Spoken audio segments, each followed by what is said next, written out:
Welcome to Mysterious Goings On. We're going to get right to the show after these messages.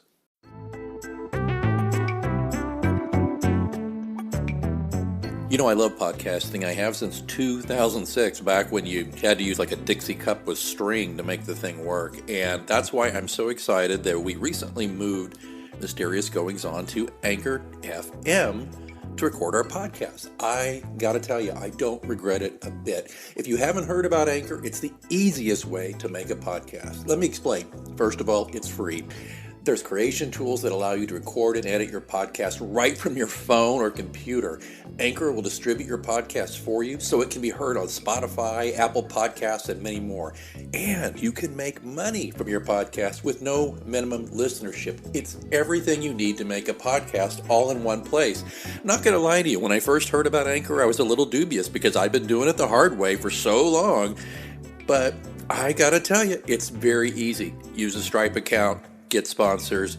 You're not paying monthly hosting fees. The sound quality is great. The distribution is phenomenal.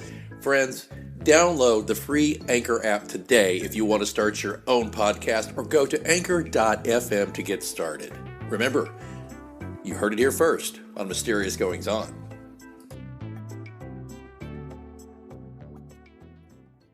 You know, today we have a man who refuses to put down his pen. He has written more than 30 books in as many months.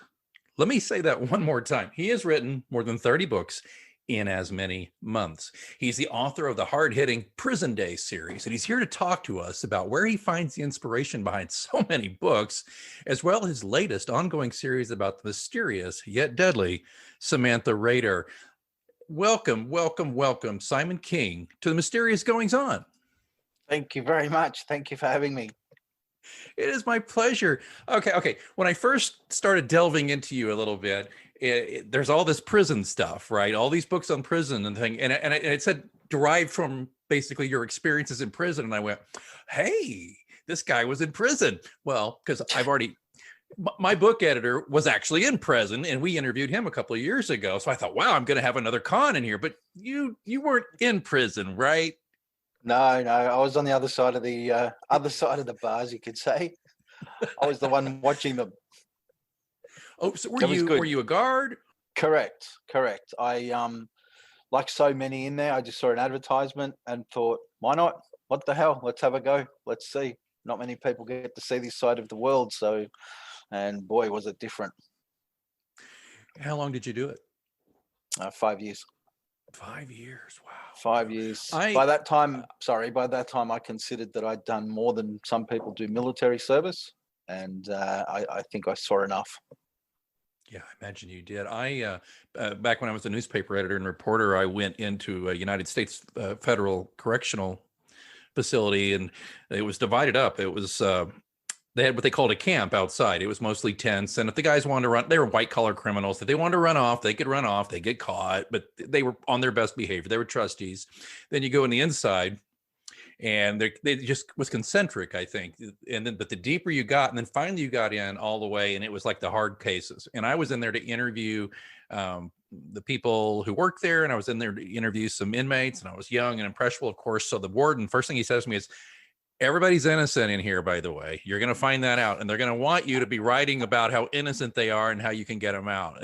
And he did not lie. Yeah. Like three out of the 5 of them said, and if you want to, saying how life is in the prison, blah, blah, blah. And then he'd say, and if you want to check into my case, I'll just tell you a little bit about it. Jeez. I can imagine. No. Okay. I'm sorry to interrupt you. Let me just establish this, by the way, folks. You could probably tell Simon's not from around here if you're a United States listener. We're talking to him. You're in Melbourne, correct? Correct. Yeah, Melbourne, Australia. And as we talk, it is Wednesday, February 10th, 2021. And of course, it's a brutal winter here, but Southern Hemisphere, you're in the midst of quite a heat wave, are you not? Correct. Mid-90s today in your language. So, yeah.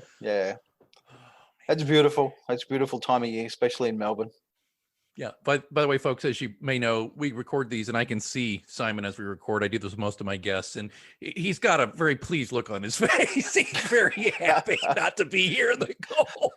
We have some brutal winters here. Not as brutal as you guys. There's no snow here. Snow falls maybe an hour's drive away, but it gets cold. The wind chill is a killer down here. Oh, I bet. Yeah. So once the warm weather hits, we really absorb it. Yeah, I mean, yeah, I've always wanted to go to Bondi. I've always wanted to go. I don't know, I want to go to the beaches there. I want to see everything. I was telling Simon offline, listeners, that it's on my list. It's one of the top places I want to go. And we might ask him if he has any places he wants to go later in the interview. But let me get back to that. It's fascinating about you doing time, 5 years serving as a prison officer. What was it about that experience, if you could elaborate, that led you to pick up your pen?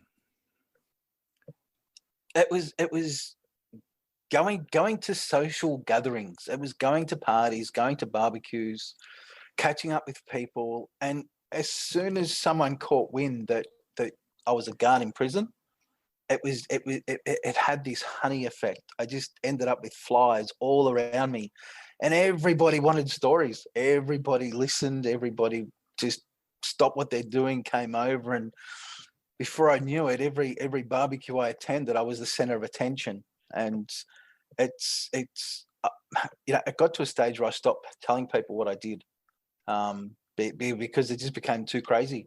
And I thought, you know what, if people are so interested in this, let's give it a try. And I did. I released my first book back in 2018, July 2018. And it was just snapped up. People just loved it. So I went, okay, let's see how we go. And I'm about to release book 9 later next month. And here we are. It's been an amazing ride. So the books, are they about, is there a protagonist who is an inmate in these books, or can you give us an idea how it all looks? What's the set the scene for us, if you would, for how these books are aligned? What I wanted is I wanted to give people an experience inside the prison. It was maximum security. It's one of the biggest jails down here. I don't name it. I don't even tell people what country it's in. And there's a reason behind my thinking. I want people to experience it as if they believe it's next door. And do you know what? I've received 1-star reviews because I don't tell people where it is, and they just assume that it's in their country. And then they say, no, this guy's full of crap. The terms aren't even right. He's not describing it right. And yet, for me, it's even keeping my own thoughts and feelings out of the book. So it's as raw as you can get. It's if there's a stabbing, I tell you about the stabbing. If there's a rape, I tell you about the rape. And it's my diary. It's written in diary form. And so, some of the glowing reviews that I've got is I remember one writer saying that she felt like she was on my shoulder throughout my day, watching everything that I saw. And she nailed it. She hit the nail on the head right there, because that's my intention. I want you to experience what maximum security is like without me telling you whether that person's bad, whether that person's good, whether that person's innocent, whether they're guilty. It's not my place to. My place was, and still is, to tell you this is what it was like. Are there tropes that you were very careful to avoid? Obviously, 99% of us are never going to be, well, okay, you worked in a prison. I visited a prison. I had a friend who was in prison. So I probably know a little bit more than the average bear about prison, but that's not saying anything really. Are there some tropes you're careful to avoid when you wrote these stories, that stuff that people know from TV and the movies? I think that was another reason why I stuck to pretty much exactly what I saw. And it's important for people to form their own opinions. Once you try and sway someone, once I put my own thoughts and feelings into a situation, it tends to sway that reader. And I do everything I can to avoid that, so that at the end of that book, you either hate it or you love it. And I'm thankful that more people love it, because it's something they'll never ever see in their lives. But you get that neutral experience through those books, and that's key for me. As long as I've read other prison books from other guards, and I find that as soon as they start talking the prisoners down, or even some of their workmates, I find it just loses me. It loses me, because I'm reading your emotions. And do you know what? If I cop one or two bad reviews because I haven't put my own emotions in there, then so be it. But I think for me personally, my experience is a lot cleaner, because it's raw, it's unedited, it's this is what it is. It's reportage to a degree, and you fictionalize it obviously, but it's reportage. Is that fair? Correct. I don't even fictionalize. Everything is just as I see it. The only difference is I don't tell you where it is. I don't tell you what prison. I don't tell you what countries. And more importantly, I don't use names. So the whole experience is it's the brutal truth. You read it, you're there for a day. And I've got to tell you, one of my now regular readers is an old ex-guard, and his comments about me just nailing even the atmosphere for him and taking him back to his own role as a prison officer, that was like a pat on the back for me. That was like that was like an acknowledgement from one of my peers. Right. Yeah. Well, is there just to probe a little deeper on that, are there, I would assume that prison has, and you will set me straight if I'm wrong, okay, but I would assume prison is one long stream of tedium punctuated by bursts of things happening, going down, or am I completely wrong? Is, you know what I'm saying? It's like did you have like a fairly quiet week? Yeah, might have had mild little things here and there, and then boom, like something happens, or is every day like jungle? When I went for my initial interview, they herded, I think, maybe 100 of us into the visitors center. They sat us down, and I still remember to this day, the person got up, he stood in front of us, he looked at us, and he said, "No day is ever the same." And he hit it on the head. He really did. Every single day was different. You never know what you're going to experience. And you got to, what you see on TV and what my experience was, and I can only speak from my experience, because before this prison, I had never experienced prison in my life. I had never experienced police. I was just not on that side of the fence. Half of my friends said, "What the hell are you doing going there in the first place?" And look where it led me. And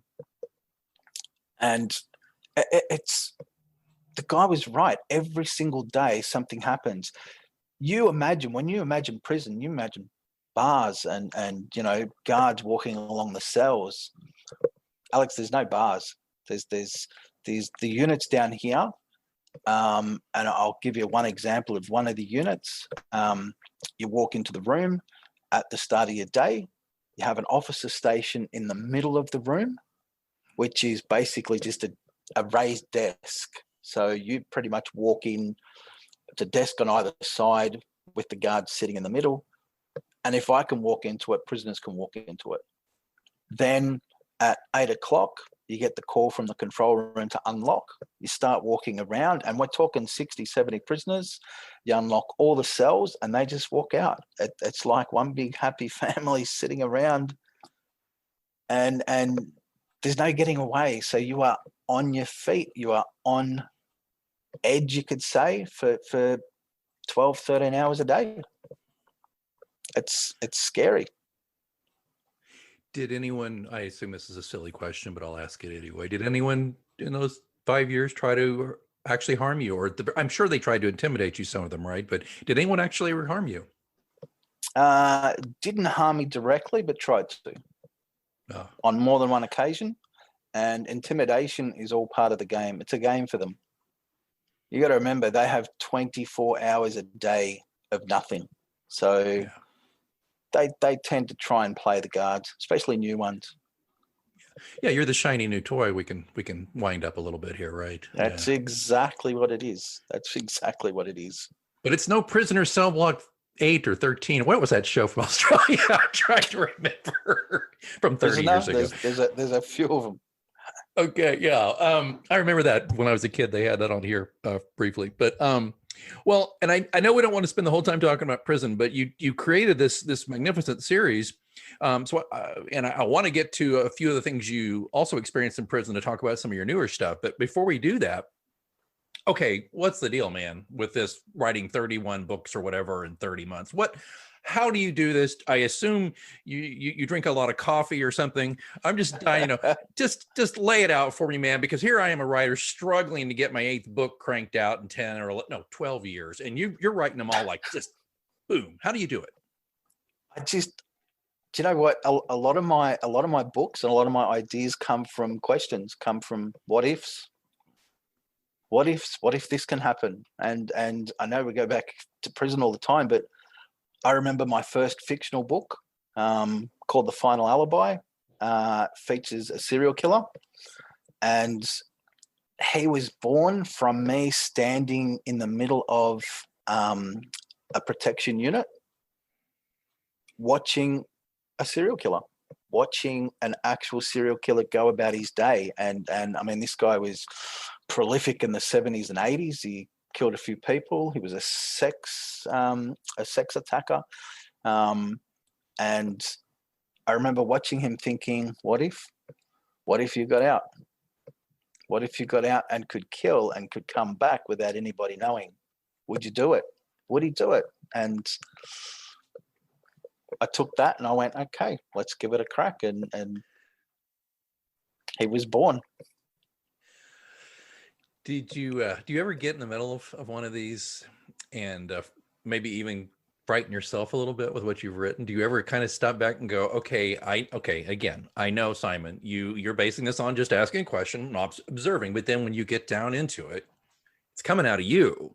Do you ever look at your work and look in the mirror and go, how the hell did I come up with this? And do I even want to know? Well, I have a dark side and a light side. That's the way I call it. The very, very first book I ever wrote was a lovely little story about love and about a couple that go through a little bit of a trauma, and there's a lot of, hugs and kisses in this book. I haven't released it under this name, so it's irrelevant. But I remember my wife reading it and absolutely loving it. And then I released The Final Alibi, and she said, who the hell is this? Who is this? Who is this guy that wrote this?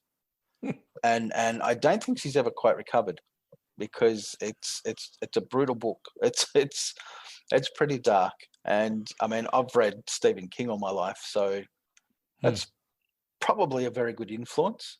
And I think I've tried to keep up with him to some extent, but I haven't been able to stop since. I don't know what it is, Alex. I just can't stop writing. It's like I'm possessed half the time.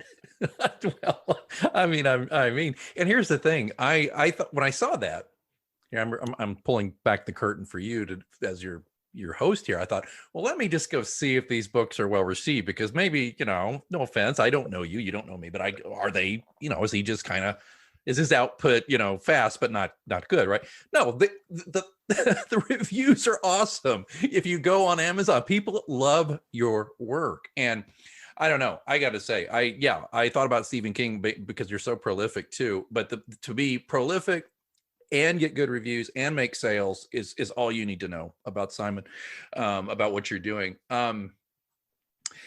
Speaking of serial killers, I think we need to talk about somebody who likes to hunt serial killers. I think we need to talk about the Sam Rader thriller series. So just go. What are we looking at here? What's this all about? Well, Samantha she's related to my first book. She's related to The Final Alibi. It's the first 3 books of that series, the Lawson Chronicles, which feature my serial killer Harry Lightman. They're the story about that particular serial killer.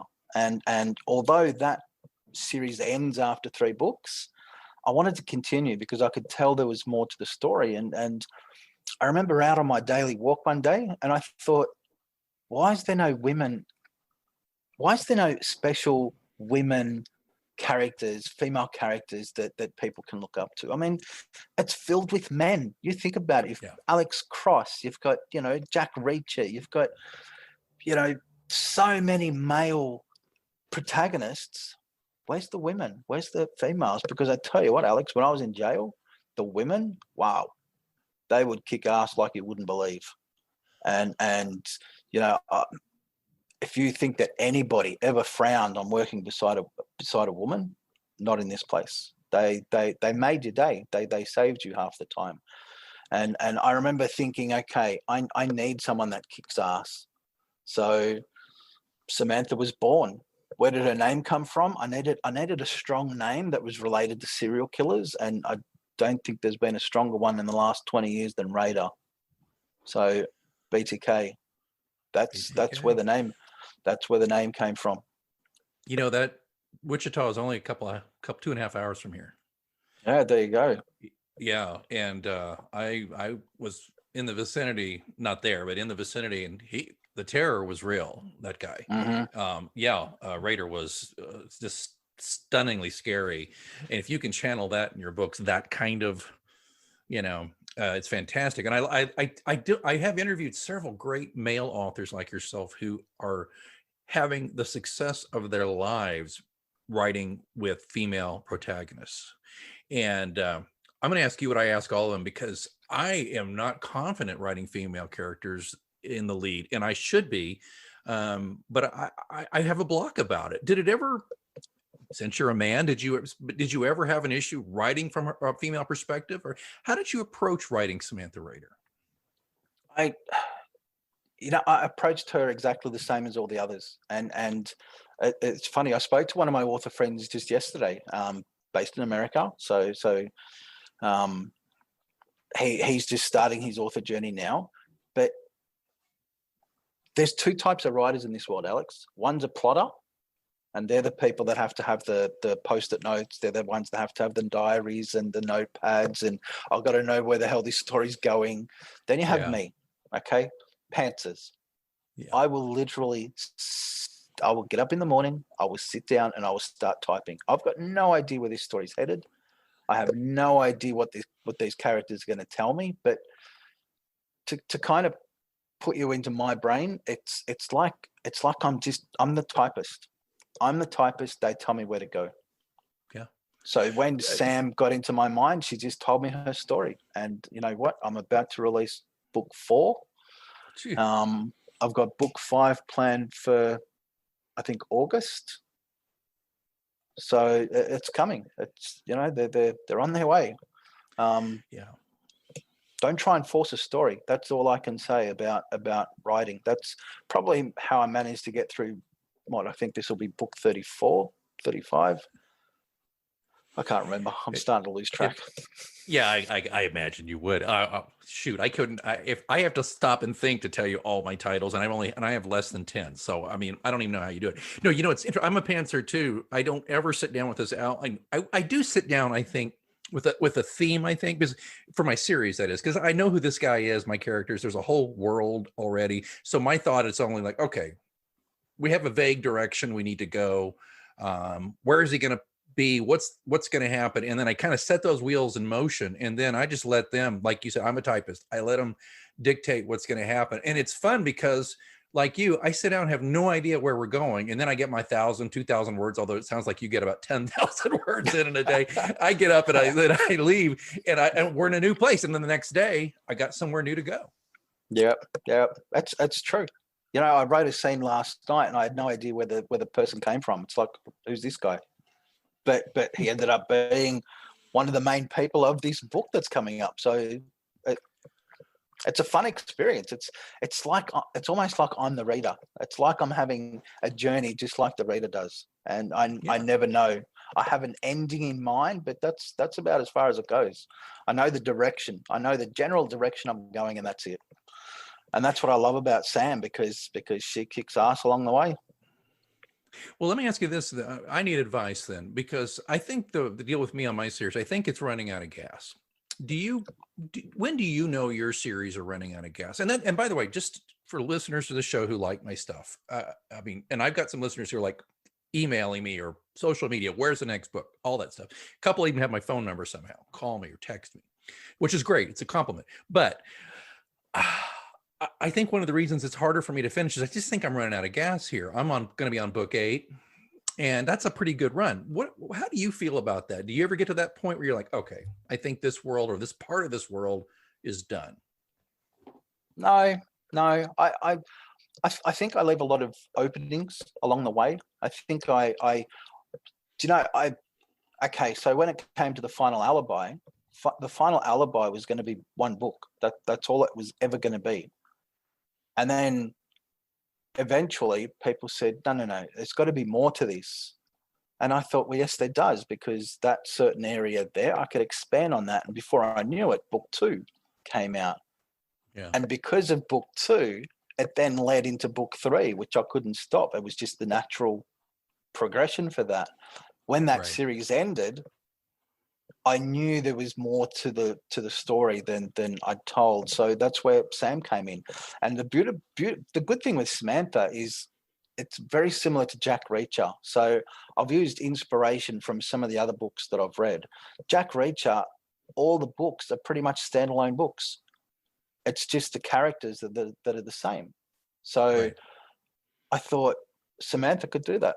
Sam could stand on her own 2 feet throughout books and visit different. I mean, there's a hell of a lot of serial killers out there, and I'm addressing a few of them. The big thing about my current one that's due out, I think it's due out this coming Monday, and it addresses domestic violence in a pretty big way. And if you haven't read some of my darker books, you've got to prepare yourself, because they're pretty confrontational. They're pretty full on. There's no, pretty much like my prison days, I'll tell you how it is. If a person uses a baseball bat to subdue someone, then that's what you're going to read. It's I don't hold back. I don't apologize for that. It's just how it is. It's reality. It's fair to say that if you read the blurb on the back, I would assume there's a bit of a trigger warning for people. I mean, I don't know if you explicitly say that, but I would think, looking at the descriptions of the book, I would understand there's going to be some violence here and all that. Let's delve into it a little bit, though. I want to know, in Sam Rader's world, okay, what is Pogrom? What is that all about? Pogrom, I knew I had to come up with a name. I had to come up with a cool name. Come on, let's think about it. But in the book, I mean, this isn't really a spoiler, but in the book, the person that starts Pogrom has an experience with a serial killer. Their child is taken by one, their child is murdered, and the killer is protected by a system. And unfortunately, that's the reality of our world. Down here in Australia, if a person attacks, even,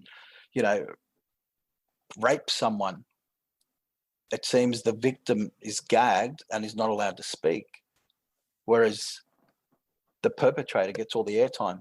The perpetrator gets protected. And I saw the perpetrators come to prison, so I could see the news at night of what they had done, how they had carried themselves throughout their court case, and then seen them at night come back to the prison and brag and laugh and hug their mates and, sit around drinking coffee all night. And that is what it's all about. It's about that person saying, enough's enough. Our system's broken. Our system doesn't fix anything. And I want that guy to pay. I want him to pay for what he did to my child. And that's what this is about. It's about eliminating the system completely. Pogrom in itself means to wipe out a certain group. So it gets used a lot about when you're describing Nazis trying to destroy the Jewish people.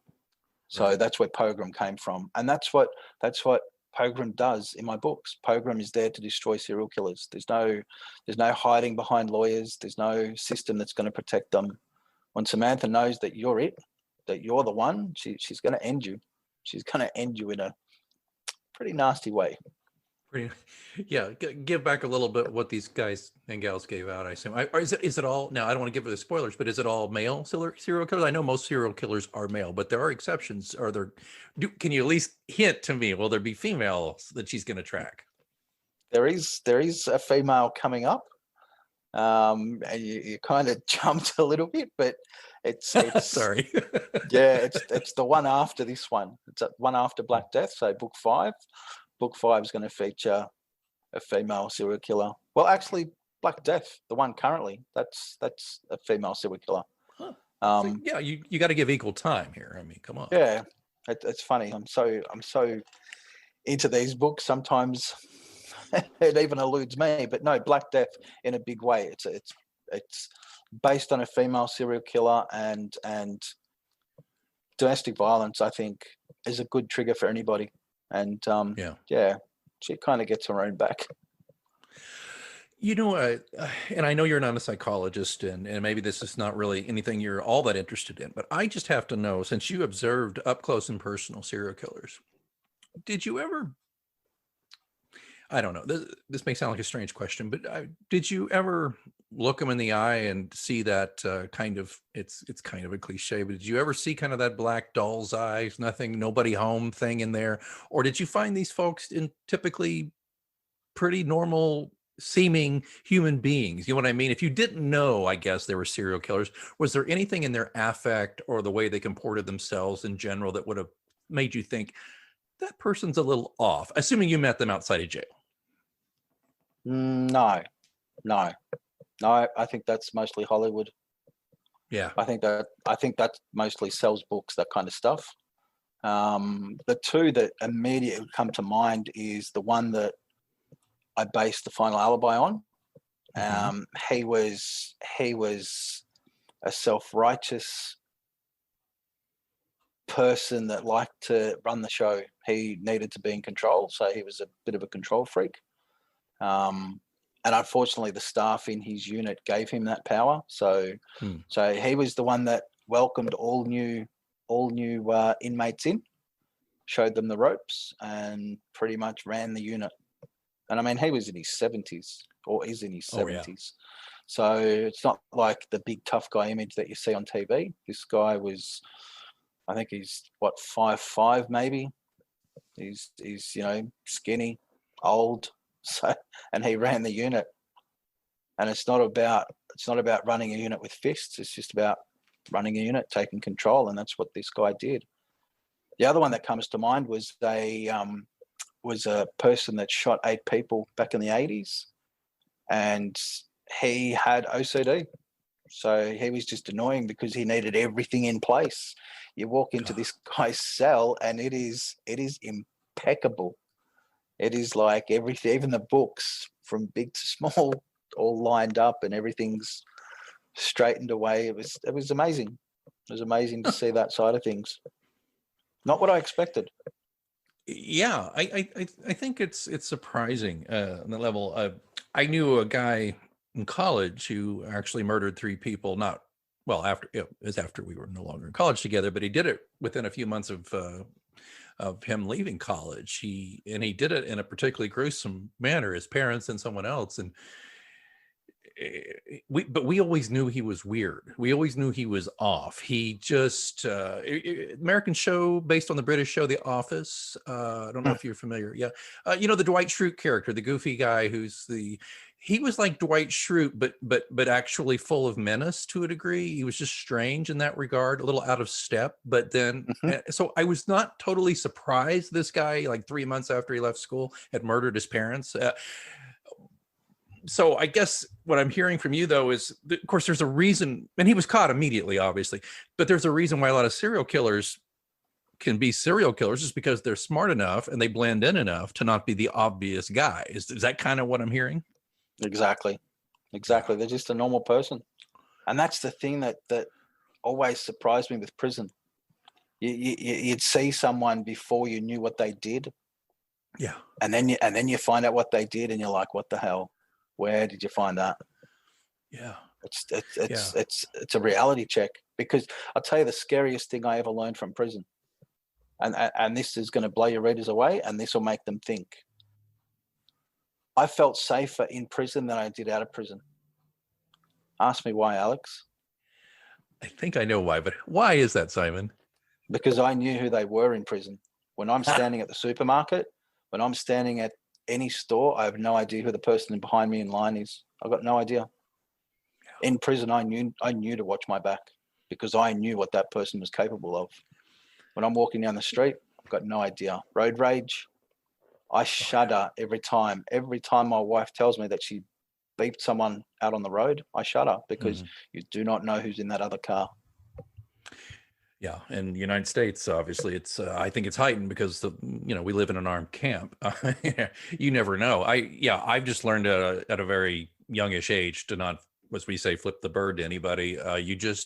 You move on. If you lose your temper on the road, you could be asking for the ultimate. They will follow you. They that. will follow you home. Some of these people, they are that psycho. Yeah, it's insane, and it's what I don't know what it is about. Well, we could go for hours on that, what it is about society and what way things are now that make people that way. But a lot of it could very well be opportunity too, vehicles and weapons and just you've got so many people obviously who have a beef against society, and you have some people I think who are just got a genetic mean streak in them. I don't know, but the important thing is very well how to write about these people, and very well how to obviously keep readers turning the pages. 30 plus books in 30 months. It's incredible. Now, we didn't mention real quickly, just before we go, I know we're running out of time here, but the Lawson Chronicles. Now, we talked about the Prison Days series, and we talked about Sam Rader. So is that the Lawson Chronicles? Correct. So Lawson Chronicles are my first fictional books. That's where the story starts. That's where Harry Lightman makes his first appearance and puts his hand up and says, "Hey, here I am." And it's pretty brutal. That one I wasn't sure whether to release because of its brutality. And it's strange because I received so many emails and so many messages from readers saying, "Wow, it was exactly what they were craving for." And I remember releasing one of those books, and a reader actually emailed me back saying it wasn't brutal enough. They needed more. So I kind of went in and did some editing, and why not? I mean, the way I said, Alex, is you're picking up a book about serial killers. Expect violence. I mean, that's what it's about. Yeah, I think people, or you make it very clear. I mean, you look at the cover, you got a good idea what's going to happen here. Yeah, I think that's a great point because everybody needs to take responsibility for what they're reading. But it's evident you do it very well. I read one of your reviews where the author he didn't give you 5 stars, but he says because he got into it and realized that it just wasn't his thing. He said you were a great writer and all that, but he just realized it wasn't for him because I think it's because you pull no punches. You're very there, and one thing and I'm not knocking it or anything, but I think that the Thomas Harris stuff got really cartoony with the movies with Hannibal Lecter. I just think it became very cartoonish. Yes. And do you feel the same? About those movies? Yes. Yeah. Books much better. I think more atmosphere. I think atmosphere is what makes it. And that's what I love about these books. You have so many doorways that you can walk through. You got to think a little bit less Hollywood, think a little bit more real, and people will respect you for that. I think people will respect you for not trying to jazz it up. Don't write what you're not. Write what you are. Right. So if you know something, use it. Yeah, and it's a lesson I learned for myself too. Is I have dear friends who've picked up a couple of my books, and I know they didn't finish them, and it used to hurt my feelings a little. And then I realized it's not for everybody. What you do is not for everybody. Books are a very intimate, personal thing because when you're reading a book, you are ingesting on a psychic level all the stuff in that book, and maybe it's just. Maybe it bores them, or maybe it's like you're talking about here. It triggers something, or it's scary, or they just find it, mentally something they can't wash off, and they don't want to be involved in it. They don't want to be immersed in it. It's like I turned off just the film version of the last I guess was it Hannibal? I don't know. The one with Ray Liotta and he's tied to the chair with the brain thing. Oh, yes, yes. Yeah, I was out. I watched it. I was like, okay, I'm checked out. It's fine if you're into that. That's great. For me, it didn't work. Maybe that could happen. I don't know. I doubt it. But I'm that way. But what I liked though, just referencing the movies a little bit, is like, you mentioned you like Stephen King, is that, he says he doesn't really get worked up if the movies don't translate well. He says, you know what, a bad movie based on my book doesn't change my book. Correct. That's very correct. That's very true. That's which is why I would sell my rights to Hollywood in a hot New York minute. Exactly. I like the way you think. Dude, I had a guest on this show not 2 or 3 months ago, just talking about his first book. Oh, this guy in Great Britain, optioned by Hollywood a couple of months after. Could happen to you, my friend. You've got a lot out there. You never know. One day. I do get the messages saying, why can I not find this on Netflix? So please, if Netflix is watching or listening, please help yourself. This is the great news for particularly good, prolific writers like yourself, is that there are so many platforms out there now that are producing, like Netflix, or there's so many little things that are producing stuff. It bummed me out that the Mr. Mercedes series, which I think is very good, kind of got picked up by kind of a real obscure network. So not a lot of people saw it. And I think now it's finally migrating. I don't know if it's HBO or Netflix is going to get it, but I don't know if you saw any of that, but I thought Brendan Gleeson was magnificent in it. Yeah, that was really good. One of my favorites. Yeah. I read the books and I actually read the books on Audible. Wow. There's an experience. Now, do you remember who read those? Do you know who the reader is? I'm going to tell you in about 2 seconds. Super. And while he's looking, I will tell you folks while he's looking that you can go to booksbysimonking.com, and it's a great website. It's very comprehensive. You're going to find everything about it. And before we go, Simon's going to tell you about a free offer he's going to have for you if you go to booksbysimonking.com. Well, did you find it? I did. Will Patton. Wow. And he even won awards for it. Multiple awards. Yeah, he's a great actor. He's very distinctive. Been around for a long time. Yeah, he does kind of weird faded people really well. He did in the Mothman Prophecies, God, so many years ago. He was so great there, but I've seen him in a million things. I think he's one of those faces too. If you see him, you go, oh yeah, I know that guy. Yeah. Correct. Correct. I'm going to have to get that then. All right. As I was mentioning to everybody, as we're winding down here, sadly, we're not going to get much more parole here, Simon. We're going to have to move on. But at booksbysimonking.com, what happens? What's the offer there? Besides the fact that you get to learn about all the books, but you can also look at a book trailer or two, but you can also get a special deal from you. Correct. Sign up to my subscriber list and you get 3 books for free, including The Final Alibi. Well, folks, what you're hearing right now is me clicking on that, and I will actually, this is what I love. I love that my computer fills this out for me. I've never done this live on the show. Here we go. Send my free books, submit. Now I've got the newsletter and I just got a nice thing saying success. Grab the set. I'm going to get it. It's great. I'm going to put it on my Kindle and start reading it. Simon, any last words before we send you off? I guess I'll give you a little prompt here. I told you I want to visit your fair continent someday. Any chance you're going to come to the States? I have the States penciled in November of next year. It'll be my first trip there, and coronavirus gone by that time. Fingers crossed. I hope I get to see your beautiful country, because I tell you what, I've grown up watching it through the television, and I'm just itching. To see it firsthand. I'm just itching to read the books you write once you visit here. Yes. Well, I do. A lot of them are based in America, but unfortunately, it's just what I've seen through TV, through the internet. I think I'll add a certain flavor once I see it for myself, because you guys, just like Australia, you have a lot of variations between your states. Yeah. And that's something I love. That's something that appeals to me. I love it. Yeah.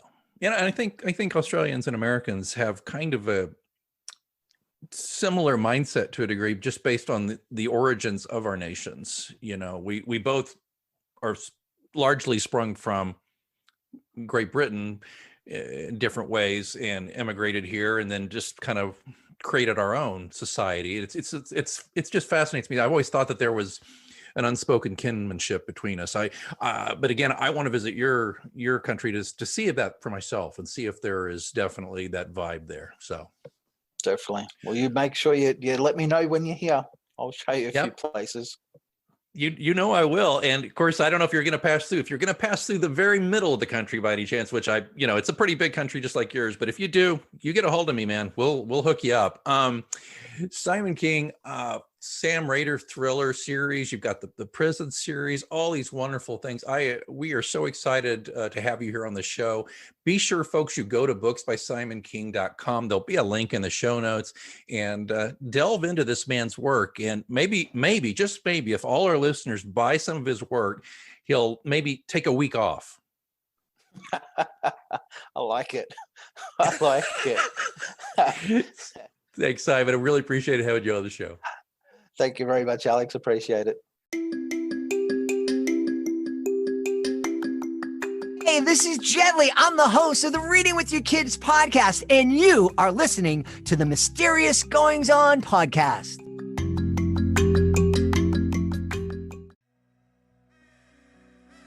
Thanks so much for listening to Mysterious Goings On. Don't forget, we have a complete archive of all of our interviews, monologues, updates, live readings, dead readings. All of that stuff is available at mgopod.com. And of course, don't forget to subscribe to us so you never miss an episode. We're on Apple Podcasts, Spotify, all the usual suspects. Please join us there. Again, don't forget, mgopod.com also has links where to find me on social media and how to get in touch in case you want to be a guest here on the show. Well, I think it's time that I move on for this week, but until next time, keep reading.